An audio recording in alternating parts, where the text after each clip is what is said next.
Greetings, football lovers. Welcome to another episode of Ball Chat Podcast. I am Benton, one of your hosts for the Ball Chat Podcast, the best Caribbean football show, a part of the Ball Chat family. Come on, Junior, Wagwan. How are you guys doing? I'm good. I'm good. I'm very close to changing this picture. After Tuesday, I'll be changing this background. After Tuesday, what? Manchester United will get kicked up on Tuesday. Relax. So, football lovers, welcome to Ball Chat Podcast, where we discuss the week's major news in the world of football, aka soccer. We're scheduled to have Roy Simpson, the Reggae Boys general manager, joining us at the top end of the show. He seems like he's running later. If he does join in later on, we'll go ahead and have a discussion with him for about 15 or 20 minutes or so about the Reggae Boys. But we're going to kick off our show until Roy comes in and start off with our usual, our Ballas and Bugs segment, where we highlight the best players of the week and the bugs of the week. We're also going to segue to hit some quick hits, some of the major news coming out. Virgil van Dijk is out for some stretch of time. We'll discuss that. We'll discuss Tottenham having a bit of meltdown. We'll set up Champions League football. Then we'll have the women's football report. Will Khadij Fishley join us? Reddy's Portland Thorns running in hot. Khadij Fishley will give us the women's report, football report, and we'll wrap it up with Yawd Ballas. So let's kick it off, football family, because we have a lot of things to get to. If you're watching us on Flow Sports YouTube page, Ball Chat YouTube page, or Ball Chat Facebook page, you can join the discussion. Come on. Who do you have as your ball of the week watching football? My baller of the week is Mr. Calvert-Lewis from Everton. He is running hot. So he has been doing really, really well. So he has to get my baller. But I want to, I have to have a little shout out to Ross Barkley. Ross Barkley, I don't know who infused some new life into him, but he scored the winner today for Aston Villa versus Leicester in stoppage time. Harry Kane with 2 goals and assist, and Lanzini with the equalizer for West Ham after Tottenham running hot with a 3-0 lead. Madness, So those are my ballers. So your ball of the week, you're giving it to Manuel Lanzini with a sensational strike. Hold on, Tottenham thought they had 3 points in the bag until the feisty West Ham decided to eke out a draw with a strike. If you haven't seen the Goal Football family, check it out on YouTube as Manuel Lanzini. And you also given a ball of the week to Ross Barkley. Ross Barkley, formerly of Chelsea and Everton. Ross Barkley scored at the death to give Aston Villa victory over Leicester City. Wait, Brandon Rodgers, what's going on with Leicester City? And who else you have as your ball of the week? Come on. Calvert-Lewis. Dominic Calvert-Lewin scored a header as Everton drew in the Merseyside derby against the mighty Liverpool. Yes, I said it. Junior, who do you have as your ball of the week, boss?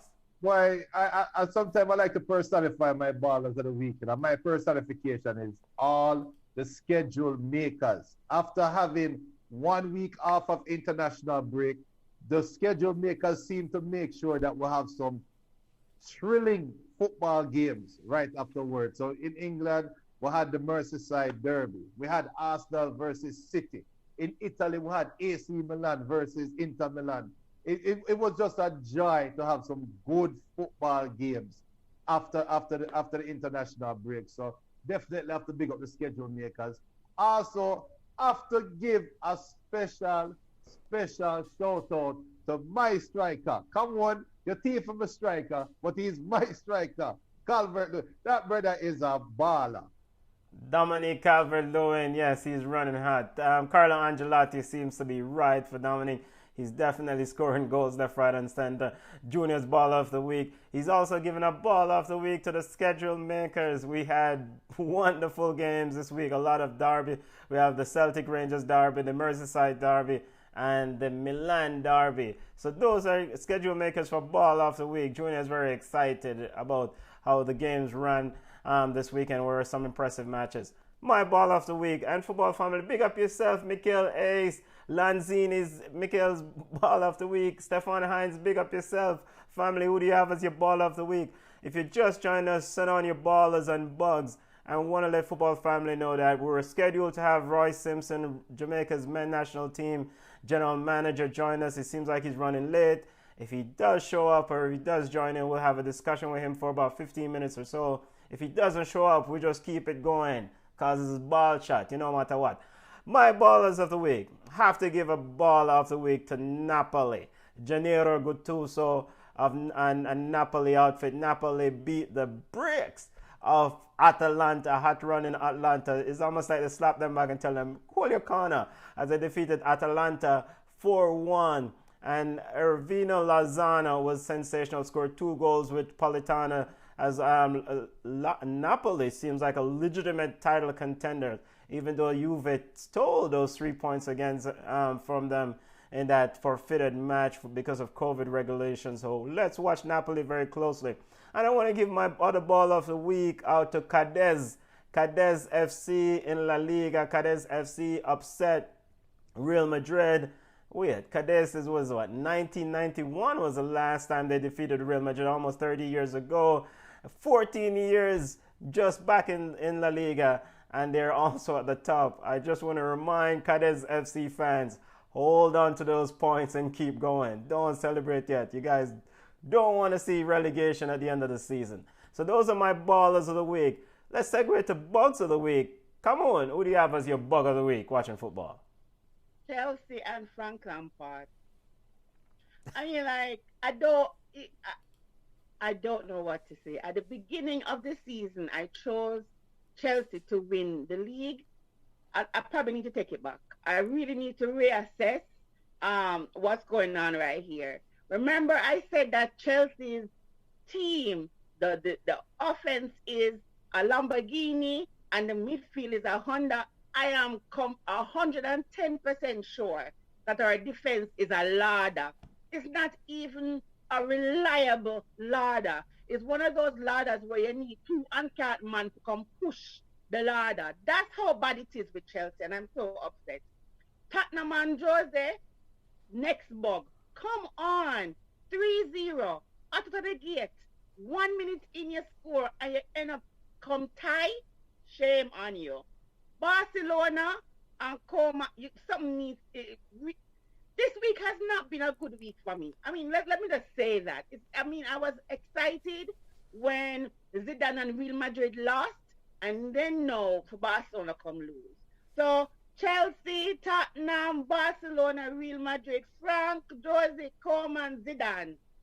Those are my bugs. Oh, and VAR and the Pickford thing that we're going to talk about. Okay. If you live in a glass house, come on? See a thing about to do better. Come on. Sing it with me, come on. If you live, come on, sing it with me. If you live in a glass house, what you shouldn't do? I swear I was Football family. Come on, house is built on sand. Weird foundation weak. Bugs of the week, Frank Lampard and Chelsea's ladder defense. Horrible defending. Weird. Southampton, big up yourself, my side. Very good, impressive taking a point from the high price Rolls Royce offensive Chelsea team. Barcelona also is getting bug of the week. Ronald Koeman, big VAR is also getting bug of the week. We'll get to that as we discuss it. And Jose Mourinho, or is it Maureen as Dalton would call them? Those are Come-On's bug of the week. Did I miss anyone? Come on. No. So Glass House, come on, don't throw stone. Bugs of the week. Junior, who do you have as your bug of the week, boss? VAR.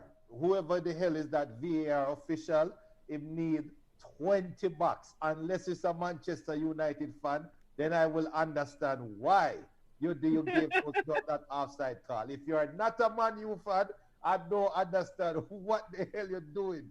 So VAR, I can't. That's it. VAR. And Tottenham, that 3-3 draw didn't surprise me. Barca getting them buggy bus didn't surprise me. Oh, hold on. Buggy bus is just 1-0, Junior.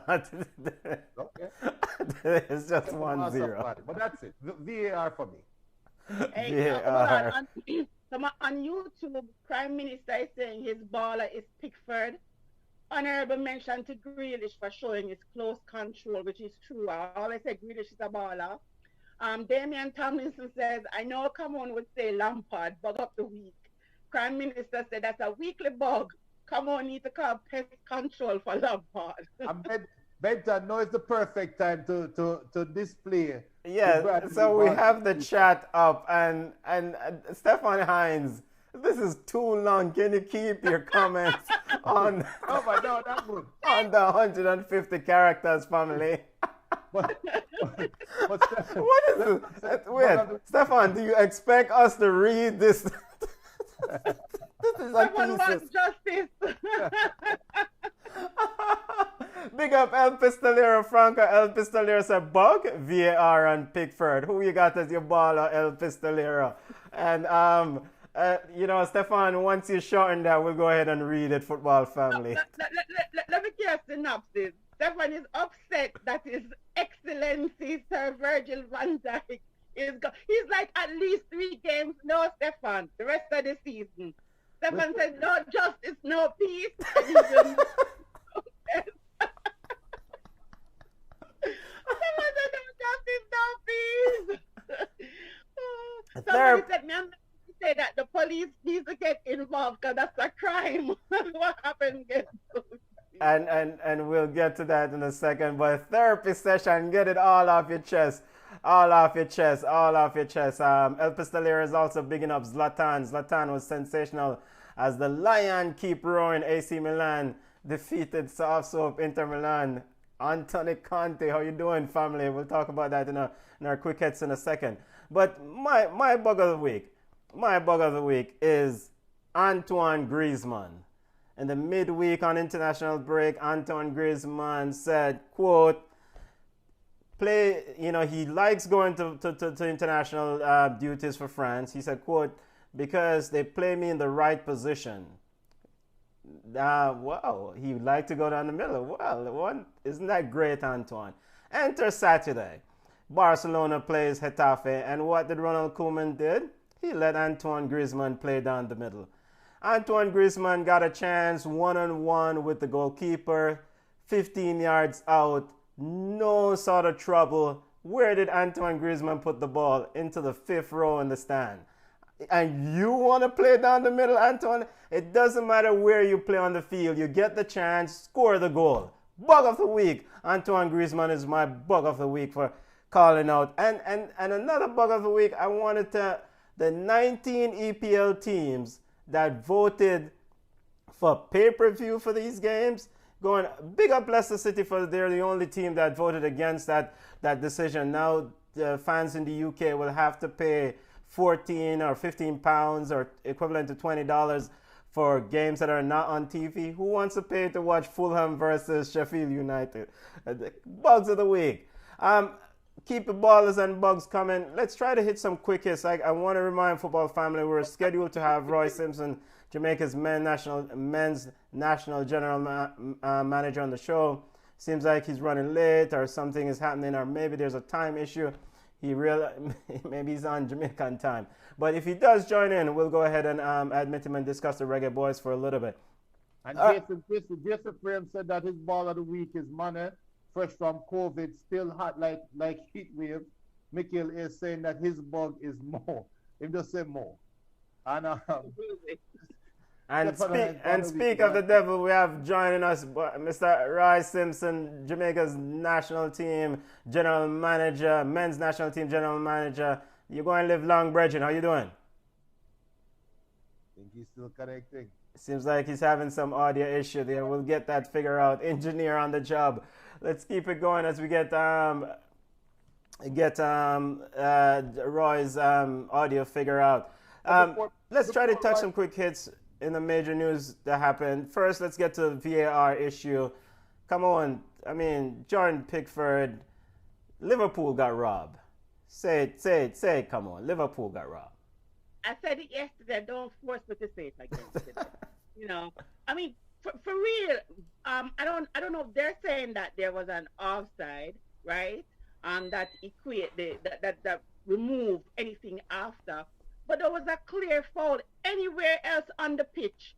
it would have been a card. I don't know how Pickford escaped a card. He escaped a sending off. And then now that we see the extent of the injury, it make it even worse. They should have given Pickford a card. He took the player out completely in the box. Now, during can they go back and assess some sort of punishment on Jordan Pickford here? Is there any rules when they meet in the middle of the week to assess? We've seen that happen. We've Yeah. seen them go back and and after review like disciplinary committee and whatever. We've seen it done. I don't know if they will, even though because they might say that it wasn't intentional, even though it's a very bad injury, or they I don't know if they're going to say, well, the referee made an error. I don't think they'll go back and award, but they can if they want, but I don't think they will do that. Junior, talk us through this. Your thoughts on that injury and what does this mean for Liverpool now? If Liverpool is reporting that Virgil will undergo surgery, and of course he'll undergo rehabilitation post-surgery. There's some sources are reporting 8 months, but there's nothing official in terms of timetable from Liverpool. But Judah, your assessment of this, and what do you think? How does this affect Liverpool going forward? It is a very unfortunate injury. It's a very unfortunate coming together between Pickford and Virgil. I'll have to default to Cameron for the rules because he is offside before, right? That's the only reason why Pickford probably never get a red card. I guess I don't know. That's up for debate, and I'll leave that to the referees. Now, as for Liverpool going forward, Virgil has been highly regarded as the best defender in the world, correct? Yeah. Coming into this year. Yeah. Liverpool couldn't stop water from going uphill.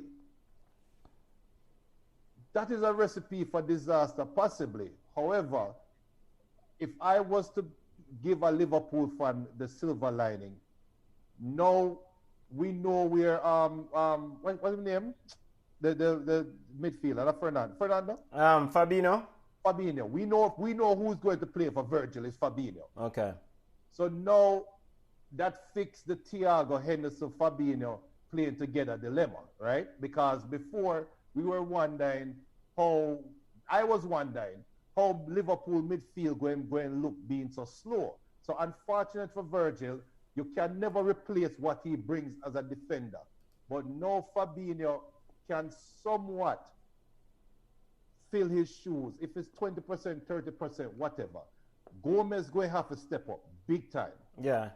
But I think Thiago will now get more space to express himself as a midfield general, which is the silver lining, but it brings Liverpool back down to earth a whole lot. Okay, and before we continue the discussion on this, I think we got Roy Simpson on now, Jamaica's men's national team general manager. Roy, how are you doing, Bridget? I am good, thanks. Thanks for having me. Thank you for taking the time. I know you're a very busy man, so we're not wasting any time. How is your Sunday going? Great, typical Jamaican Sunday, rice and peas. yes. Run out the rice and peas and some chicken. So we're going to talk to Roy Simpson for a little bit and then for about 15 minutes or so because we know he's extremely busy. And after that, we'll pick it up, resume our discussion on some of the major things that occur this week in this weekend's play. Let's talk about the Reggae Boys or the Jamaican men's national team. We've seen the schedule for World Cup qualifier and etc. released by CONCACAF. Roy, what is priority number one for you as general manager of this outfit on today? What are you guys are centrally focused on priority number one? We have been internationally inactive since March based on the pandemic, so that is a concern. Though our players have been playing in their respective leagues, that is why we are pushing to get the international friendlies against Saudi Arabia next month, because we believe that we need to get active again because we're going into a very compressed international schedule next year. A matter of fact, we have the international window in November, next March, and then, in between June, the World Cup qualifiers, we're going to be having 4 games during that period. Unprecedented, never happened before. And then right after that, we go into Gold Cup. And then for each respective window following that tournament, we'll be having 2 games. So it's looking it's very hectic, the calendar. Our main priority now is try to get in these 2 international friendly games in November to bring some amount of activity back to the unit and to do a local camp for the local aggregation commencing next Monday, where we can have some selections from that to, merge with the overseas based players for that Saudi Arabian game. So it's basically trying to get some amount of organized activity, within the unit. Yeah, yeah. So and I know in a Jamaican Gleaner article you mentioned that you were worried about preparation. So essentially this will hopefully address some of that preparation issue that you alluded to in that article. Absolutely. Okay. Now, as it pertains to players, and have you guys have any idea of the core of players you're looking at for this team? What are the criterias for picking up players to join the outfit for the stretch? Because you have a lot of games coming on the pipe, as you said, in 2021. Do you have any official confirmation from English-based players, et cetera, et cetera? We have a few players that we have been scouting for the last 2 years. Hopefully the documentation for them will come through, that we can get them involved, in the program. We have a wide, pool of players where we think we should be able to, how the coaches, the technical staff treat with the calendar. So you're looking at now 4 games in June. Will you use one set of players for those games? How about a different set for the Gold Cup? So we're looking at everything, because based on the condensation of the calendar, we are looking at about a pool of 50 players that we can look to. But in terms of our UK recruits, it's not many, because we believe that we have a good core players. We have some young players in Europe too, who come up through the program, where we from June and now matriculating to senior. So we believe that, and what we want to do too is that, though the focus is going to Qatar 2022, we see 2026 as every World Cup qualification and preparation is paramount. But we believe that if our confederation is hosting the World Cup in 2026, we should be there. So what we are looking at is that you will see a number of players with that can give you 2 cycles of World Cups. So you will see probably a core, an obvious core that will have some direction towards 2026. So a number of them will be probably introduced during this cycle, but the real deal for them is going to be 2026. So it's a mixture of longevity for some, and some who will not go beyond 2022. Okay, so you're trying to expand the pool. And one Absolutely. Final question, because we keep having multiple questions coming in from fans. A lot of us are keyboard coaches. We're on joining us on today's episode of Ball Chat Podcast. We have Jamaica's men's national team general manager, Mr. Roy Simpson, joining us today. One final question from me, and then Kamon and Junior may have other questions. As it pertains to players and getting into the squad, does suspension from a league or club negate or negatively affect a player from being selected? I think you're being specific towards the Junior Fleming. Yeah, so we have Junior Fleming. I'm going to be upfront with you. Yeah, I'm going to be upfront and straight. Okay. In the sense that we believe that Junior has done well. Okay. The USL in itself has awarded him the Golden Boot. Okay. We believe that Junior is a part of our football family. Okay. We do not tolerate or embrace what he's being accused of, or it has been alleged that he has said.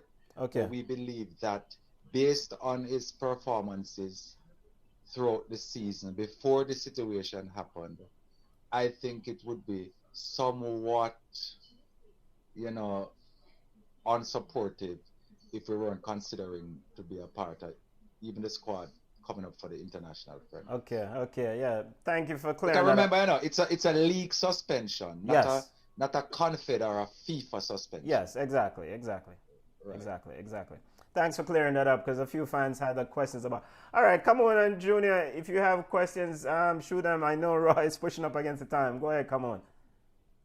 Yeah, Mr. Simpson need to go finish him rice and peas. So, Mr. You're Simpson, so formal, Mr. Simpson. right, how are you? I'm great, thanks. How are you? Good. So, my biggest problem is with the JFF and the lack of um, access to the merchandise. I have people even at my job asking me, how can we go about getting a jersey? Are you guys going to address that? Are you going to allow the fans to really be a part of the JFF or the reggae boys, the reggae girls? We can't find any jerseys out there to buy. We can't even find socks out there to buy. So when are you guys going to address that? I understand, and I have, you know, experienced that too.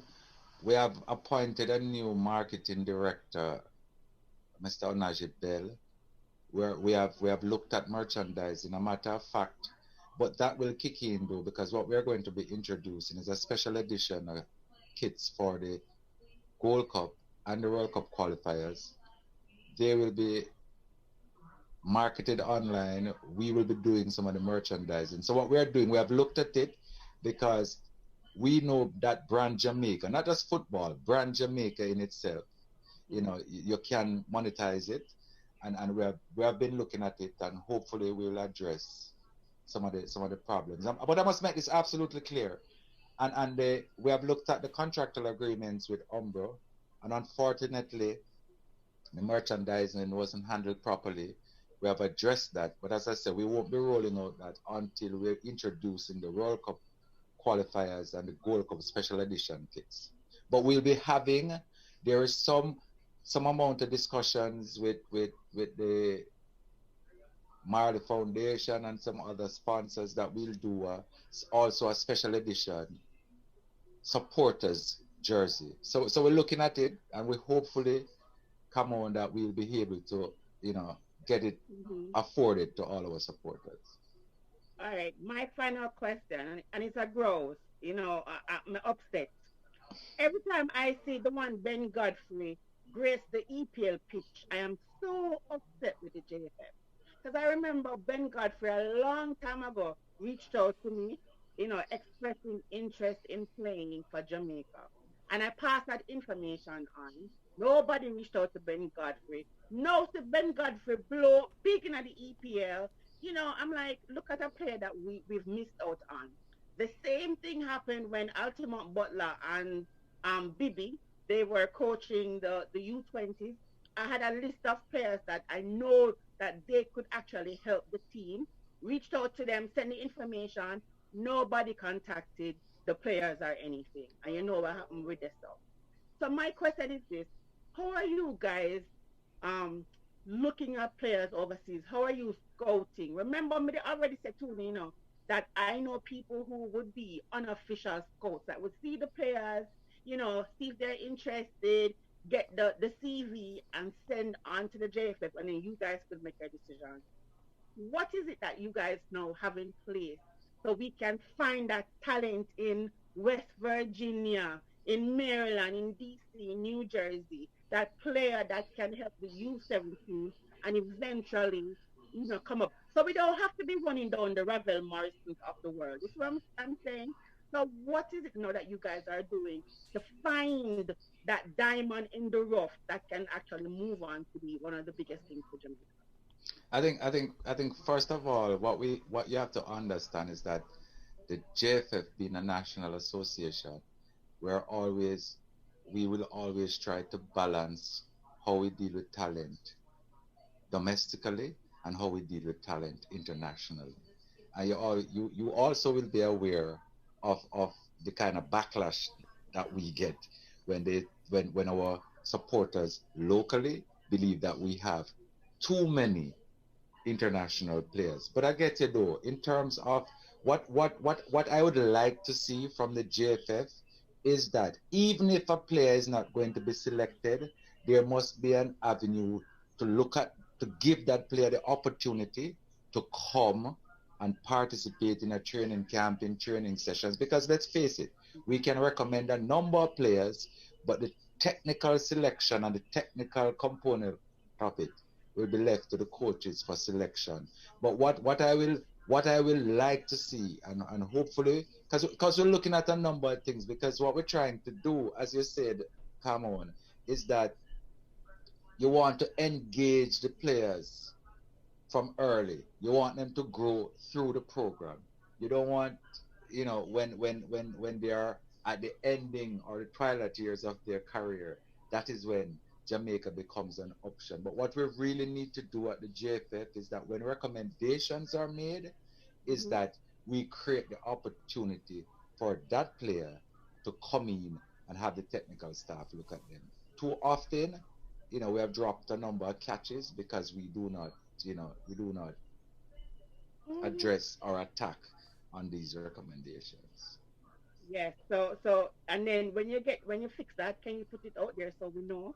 I mean, because it should be easy for someone to say, let me fax over this. I'm not fax again, but let me send it over as a PDF so Tapa can have a look at this there. Because I'm telling you, Ben Godfrey would have been a perfect fit for the national team. And after I run down Troy Deeney, who says, why would I come play for Jamaica? I've never been to Jamaica. It's what I say. So I do get it that Jamaica wants to see Jamaica represented by players who play in the RSPL.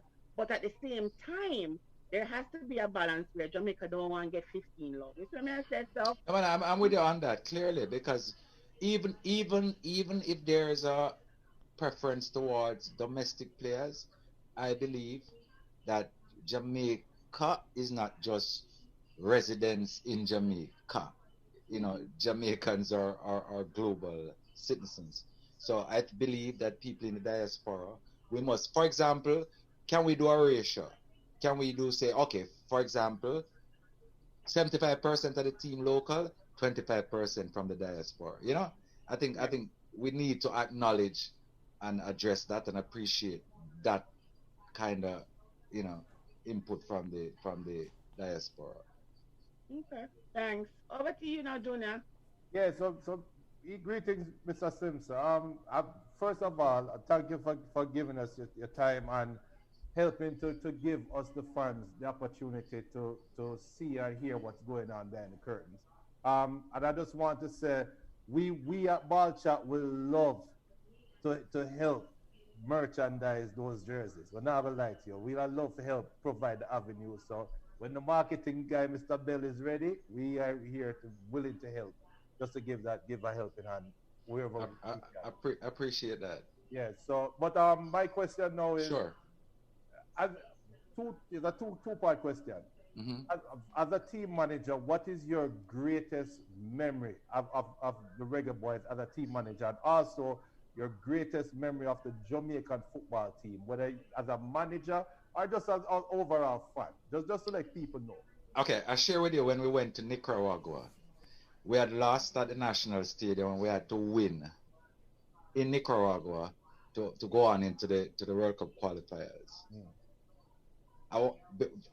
When we went into Nicaragua the evening, we and the Nicaraguan team arrived at the airport, and they came.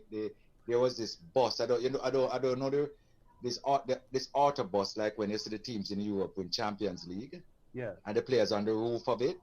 That's what the Nicaraguan team was traveling through the city with, and they were excited, and because there's no way Jamaica, who we had beaten at the National Stadium, is going to come into Nicaragua and win. A matter of fact, when we were leaving the hotel, they blocked off the road, setting up sound system, testing, because there were going to be a massive party. When you went to the stadium, it was about, I don't remember how many minutes were left in the game, but the flags were waving, firecrackers going over, explosions because they were celebrating and we were trailing. And I never forgot. Sammy Dawkins. Dawkins was going on to the pitch, and he had lost his mother a couple of weeks before. And on his wristband, he taped his wrist. He had the initials of his mother. And on his football shoe, he had the initial of his mother. And when he went onto the pitch, never forgot, fireworks going up, flags waving, sound systems on, and that ball just came across to Simon Dawkins. And in one drive, he slotted it in the back of the net. I have never seen firecracker, get unlit so quick, sound turn off, flags thrown away, But you were on the brink, on the edge, and then you came back from that. My greatest moment, and I think this is what motivates me.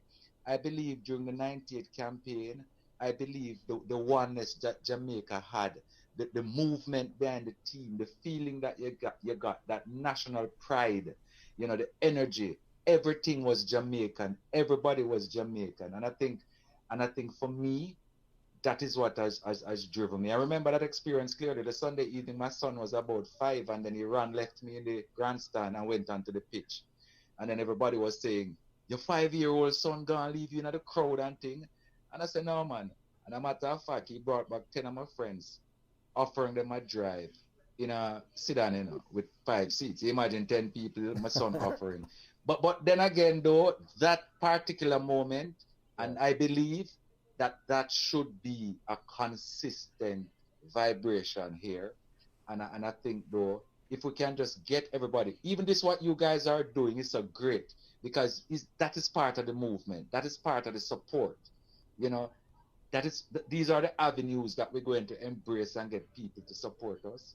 That is what I want, to just recreate and make that consistent. And just give all the youth opportunities, Love that, and we definitely will be offering our help and do our little part where necessary. And it kind of segue to this question that we got online from BM. Said, Sure. Ask Roy about Leon Bailey's comments on team chemistry, talking about camaraderie, talking about that 98 experience, Road to France experience, and how the team was so together prior to making to the World Cup. We're not gonna dig. No man, I'm not going bash Leon. Yeah. Because I think Leon was under vibes and him just talk. We spoke about it and we dealt with it. But when you looked at it, from Whitmore has taken over the squad, there is a consistent core of players who has been used right through. You might bring in players on the periphery and do some changes. But if you look at it from 2016 to now, there's an evident core of players that has been utilized by the technical staff. See. All right. Wrapping up with Roy Simpson, Jamaica's men's national team general manager. Roy, thank you for taking the time. I really appreciate it, brethren. We're gonna be in touch and definitely, ride with the Reggae Boys as we get ready for World Cup qualifiers. Really appreciate you taking the time, family. Well, Andy, before you run, yeah. What is the latest on RSPL? Will it still be resuming in November? It is based on the spike in our local numbers with regard to the pandemic. It's looking very, very, very, very unrealistic. But everybody lives in old pastures.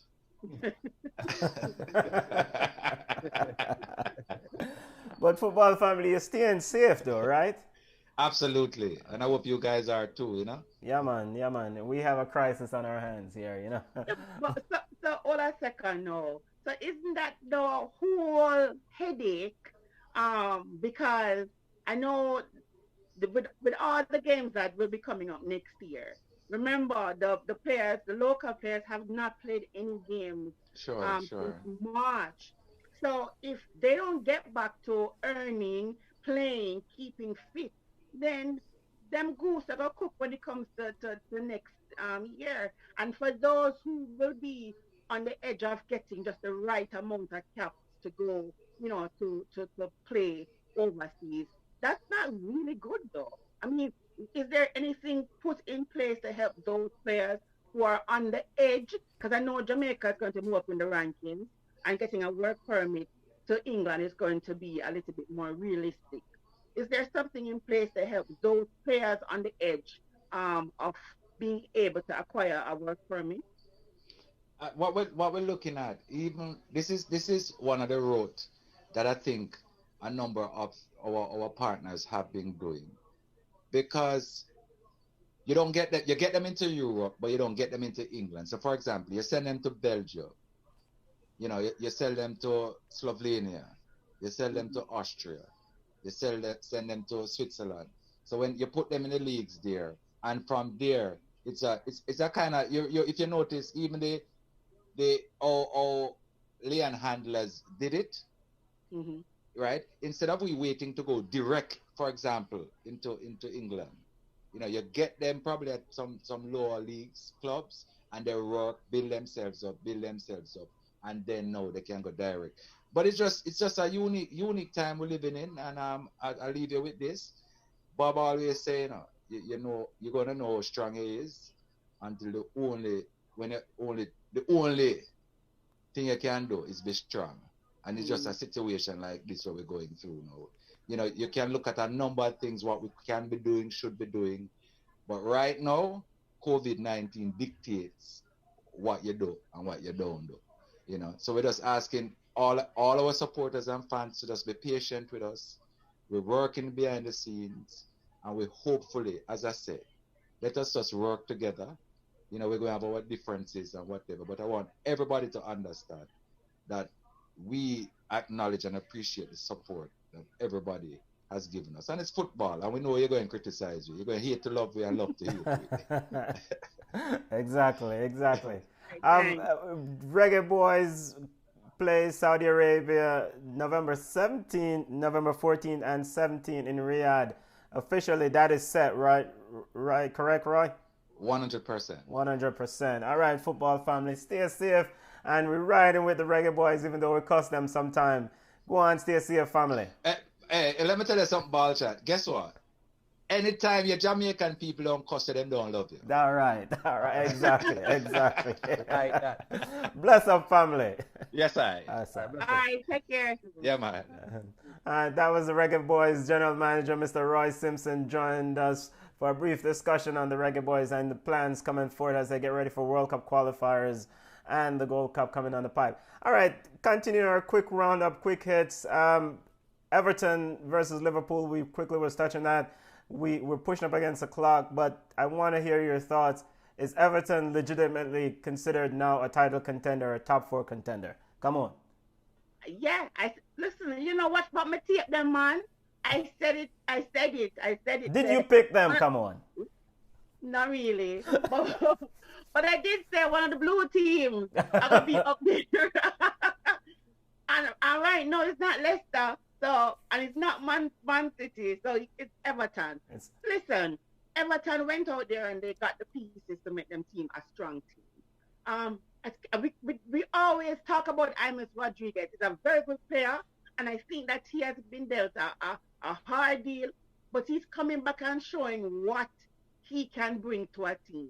And I think, apart from Yeremina, I think Everton will do really well. They need to figure out what is going on, because this game, Yeremina good, next game, him do a bag of foolishness. But I do think Everton will be at least top 6. Yeah, pushing up. They have early returns. Quick hits, Junior. Let's talk about quickly, get your thoughts on Arsenal versus Man City. Arsenal lost the game, but I want to know, do you think Mikel Arteta made an error in terms of not starting the big money transfer, Thomas Partey? No, and Man City won the game, but I think Arsenal won the season in that game. And in saying that, they were more consistent to me as a team, and they have shown that this is not Wenger's Arsenal anymore. So I think they have won the season with that 1-0 loss, because that wasn't their best 11 out there. We know that. Okay. And City beat them, struggle to beat them 1-0. I mean, at the end of the day, it's a 1-0 game. So I think Arsenal, yeah, they're fine. I think it's a smart play not to play Partey because it's a gamble not worth taking. You could have put Partey out there and look last, and then in confidence get hammered, which wouldn't be fair. So Junior, man, no, Junior. Benton, you know, when Junior talk foolishness. Partey is a professional, a good player, come from a hard league. And you are going to tell me, say, the man side down and them not throw him in there to change the game. I'm going to talk about man confidence. Benton, talk to your friend, you know. What position does Partey play? It don't matter, Mr. Partey score goal with his head. Come on, it matters. It matters. If you are down 1-0, I am not putting on a central defensive midfielder and expect the game to change. Partey is a box-to-box defensive midfielder. And you are not going to go out against Man City around a bag of unfamiliar players against a team that going to pass the ball around and make your head spin. But that box-to-box player does make some sort of difference in terms of disrupting Man City's possession of the game. You take long to Botin and tell Jonas the way I say I'm madness. Yeah. Benton, come on. Hold on. Yes, go ahead, Junior. I have Arsenal winning the Premier League this year. I'm going to tell you something. What you say? I have Arsenal winning the Premier League. Cut him mic, Benton. Cut him mic. Hold on. When Partey was to walk on that field, he would not look to the left and see a guy with some big kahunas telling him what to do. When he look behind him, he's going to have David Luiz standing behind him against Arsenal. Are you against City? And you want to tell me I want to put that ball out in front of David Luiz and expect him to look good? No. Okay, Junior. Step away from the goal. All right, quick hits as we're gonna get the women's report, and Khadij especially is very adamant about being on time. I want to get your thoughts on some other things that occurred this week. Quickly in Serie A, your thoughts on Inter Milan losing that Milan derby. Come on. All right, before we get to Serie A, quickly, I want to get your quick question. How much time do you give Frank Lampard? Come on. From last season. Yeah. So Junior, how about you? How much time do you give Lampard to try to figure this out? We've said that defense is an issue for Chelsea. How much time do you give him to figure this out? 2 years. 2 years. Really? It's not instant oatmeal. You're trying to make a championship side. Okay, so you still give him more time. Yeah, 2 years. You can't do this in 1 season, 2 seasons. You need 2 more years. Okay. Wait. Hold on. Him need 2. This is the second season. He needs 2 more years. He need 2 more. The Russian is not going to allow him to stay there for 4 seasons without return. Without return. Listen, Junior. Him spend millions of dollars to come top 10. Stop it. He's not going to. If him don't produce this season, I see next season early. The half season is tentative. Yeah. If him don't do anything in the beginning of the season next season, him gone. Him not passing January. Okay. And all right. So let's segue to Inter Milan and the Milan derby. How is it that Inter Milan, with all their fancy transfer, they pick up Arturo Vidal? How is it? I know they had 6 players or so that was missing from it. How is Inter Milan still lost that Milan derby? Is Antonio Conte in a hot seat here with this Milan outfit? Come on. He should be. I mean, I make old man Zlatan come run up and down on the pitch and score how much goal. I mean, should be. It should. So he should be in the hot seat. You have all these players, as Jerky or Yawd would I say, at least what's his name? Lukaku scored. So he's in the hot seat. He needs to do better. Listen, yeah, Junior, you were saying? Listen, if you have a car race, you can bring in as much Toyota, Camry, and Corolla as you want. If you have one Porsche, you're not beating that race. Zlatan is a Porsche. Inter buy up one bag of Toyota Camry and things that them have car mart. So they move up. Yeah, but Junior, isn't that one of the thing about this Toyota Camry analogy that you mentioned is that these are players who are supposed to be very industrious, very hard, very reliable, but yet for some reason they cannot seem to make it work. And I know it's early, but they're still Yes, Toyota Benton. Corolla type players. Industrious, reliable, and it's not making it work against AC Milan, 39-year-old Lion roaring past them. 39-year-old Porsche still better than a brand new Toyota Corolla. Okay, family. Idiot side. You have a bag of players that haven't done anything, and you put them together and things that them going to turn into something great. I tell you from the year starting, Antonio Conte is going to have a serious meltdown for the field, and it's coming. Trust me. You have a bag of baller. How we sit down last 2 years cussing off Lukaku and now expect Lukaku to be a big baller. Ashley Young, we cuss him off for how much years, expect him to be a big baller. Alexis, Vidal leave your side. Una happy Vidal leave Barca. But now if you come beat AC Milan. But this is Serie A, Junior. You don't need much. All right, let's segue to try to set up some games coming down the pipe. Before we get to setting up some games on the pipe, this is our prediction table last week. And Hold on. Better. Yes, David, go ahead, Junior. Big up to David Nicholson. David, I'm sorry, watching on Flow Sport. Question for Roy. Rolando Aarons is ready for a call-up and is fit at the moment. Is he being looked at? Sorry about that, David. I didn't see your question until just now. It just popped up on my phone. But Roy did speak about the selection process and how he has a large pool of players and talk about the diversity in the team. So we can read into that as much as we want.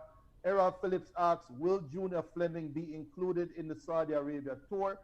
Benton was like CNN reporters when he asked that question in a roundabout way, but Roy whopped him and answered straightforward. So he did answer it and said, prior to what we all know that happened, unfortunately, Junior would have been definitely in the plans, but I didn't leave it at that. So we'll just have to leave it at that. Okay, and in football family, you can always go. The squad. It would be foolish to leave him out. Yes. Yeah, football family, you can always go back and check the tape. We have the tape.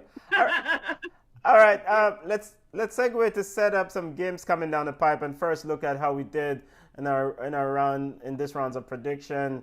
There's a table. I'm still leading. Junior still down a bottom. My youth, fix up the bottom talk, my youth. Fix up the bottom talk. All right, we have Champions League. We have Champions League coming down and EPL big games coming down this week. All right, Ajax versus Liverpool. I mean, surely, Junior, come on. I mean, we do expect Liverpool, even without Virgil van Dijk, to beat the brakes of Ajax, right? Yes, as long as Gomez is not in the squad. Yesterday, my Liverpool husband almost had a heart attack. Gomez almost killed him. Hold on. Yeah. So Virgil, there's no Virgil van Dijk. Yes. Get the blanket. And you have that slow Liverpool midfield. I would want to say a foregone conclusion. Yeah, but Ajax now going with nothing. Ajax has been pillaged, Junior. Ajax been torn apart. And also Thiago Alcantara is also may have suffered an injury. We'll get further reports or updates from that. Big game in the Champions League match day 1 kickoff this week, October 20th and 21st. Round 1, Bayern Munich versus Atletico Madrid. This is a huge year for Cholo, Diego Simeone. I mean, what do you guys expect from this matchup? I think my 2-2 is going to stand. I watched Atletico Madrid yesterday, and even El Cannibal scored, but Atletico Madrid looked balanced. You know, Bayern Munich is a scoring machine, yes, but I think Atletico Madrid can match up with them, so I think it's going to be 2-2. And Diego Costa did pick up an injury in that game, in the La Liga game this weekend, so he may not be available. Do you see that as an issue for Atletico Madrid? Come on, Junior. A little, and that's why I did not give Atletico Madrid the win. What you need Diego Costa for? They bad up the field. Kick down man, top down man, push down man. You have the cannibal and you have the Portuguese shatter. You don't need no more. We need the cannibal to focus on scoring, and Diego going to be the linebacker to take out anybody who are one come down the stretch. Joao Felix, the Portuguese. All right, before we get to the women's report, as Kadish is waiting to join us, Barcelona versus Real Madrid, El Clasico next weekend at 10 a.m. This is probably the least interested El Clasico we have seen in a while. Come on, do you even care to talk about this game? Because I see your facial expression. I think I go and water my garden that at that time or wash my car. My ear probably need to wash something. But Real Madrid are going to beat Barcelona. Barcelona was pathetic. Junior, will you watch this game? Is it even worth watching? Of course, I'm gonna watch a game because I like to laugh and I will be posting in the chat to you guys in our personal chat. Yo, check out what Real Madrid just the Barcelona. Watch your Messi baggy get boss. Junior, remember, do I need to sing the Glasshouse song for you again? Do I need to do that? Oh man, you will play Chelsea next week. I don't care about the Chelsea supporter. I want to kick up Chelsea next week too. Yeah, and so Manchester United plays Chelsea in the key matchup in EPL. Your thoughts quickly on that? Are you optimistic about a victory there? Come on. Lampard out. Lampard out. So you're not. I mean, Timo Werner has been scoring. So that's good, right? As long as we score and don't concede, right? Yeah. So will Mendy be back for this game against Manchester United? Edouard Mendy, the goalkeeper. I don't know. Somebody needs to come in. They need to go get an academy goalie. We need to do something like that because the one Kepa him just mess up man Saturday. I don't know what's wrong with him. I don't know. Mendy might be fit. Mendy might not be fit, but I know that Kepa is not the way.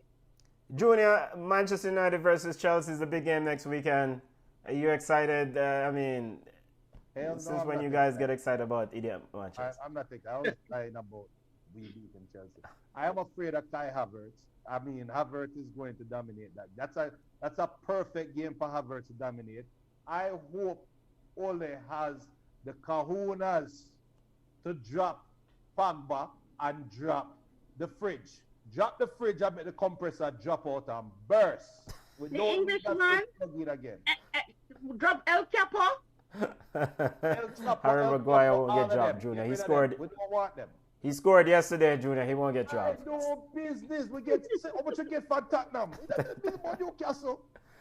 All right, football family. Let's segue to women's football report with Khadij Fishley. Khadij, Portland Thorns won the fall series here, if I'm not mistaken. Khadij, well, go on. How are you? Yeah. I'm good. I was listening to you guys talking about. I'm all about women's football, so I won't say anything about that today. But yeah, sorry, they won with what I think 10 points, but nobody is really interested in the NWSL. Hold on. I am very much interested in NWSL because Lynn Williams and Davinia, my Ballas, are in there. So go on. Plus Lawrence Silva, Jamaica's own Lawrence Silva just joined the NWSL Houston Dash. The marquee players for the NWSL are not there. So everybody's attention is mostly on the WSL. So, yes, but you're right. I see where Portland Thorns have won. I mean, people would say it's a watered down league because of what has happened. Because Houston Dash doesn't have their best player in Rachel Daly, who is currently at West Ham. And using that to segue, West Ham lost 4-2 to Manchester United women. And, you know, at the start of this series, I said that the three teams to watch were Manchester City, Chelsea, and Arsenal. And I'm very excited to say that the league is way more exciting than that. Man City, after losing to Chelsea last week, they were held 1-1 versus Reading. And that is unheard of. That should have been a 6-love beating all the way through.